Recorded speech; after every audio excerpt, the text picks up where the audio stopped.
夭寿哦！这哪有可能啊？哎呦，这种代志哪有可能来发生啦？啊娘喂！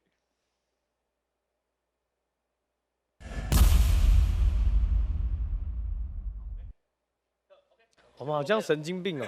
请问，伫咧咱台湾的民间传说之中，雷公为着要报答伊的救命之恩，所以伊袂当伤害倒一种人。雷公还有人救命呢。雷公不是索尔。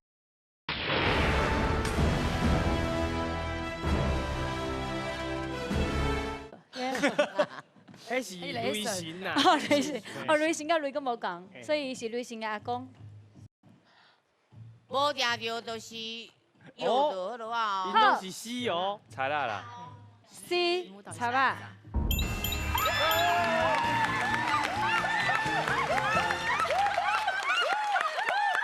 就讲啊嘛，这其实是有一个民间的故事啦吼，就是讲这个雷公吼，伊生做喙尖尖吼，还佫有舌吼，所以看到那鸡咧，啊有一遍伊无意中哦去用关伫鸡笼仔内，啊走袂出来，啊家在吼有一个贼仔去偷摕物件，啊无意中甲伊想要去偷掠鸡哦，所以甲伊放出来，啊所以感觉是这个贼仔甲伊救的，所以伊就自安尼以后吼，袂去讲贼仔。 是伊感念伊就对啊啦。对咱讲要报答伊的恩情啦，救命之恩。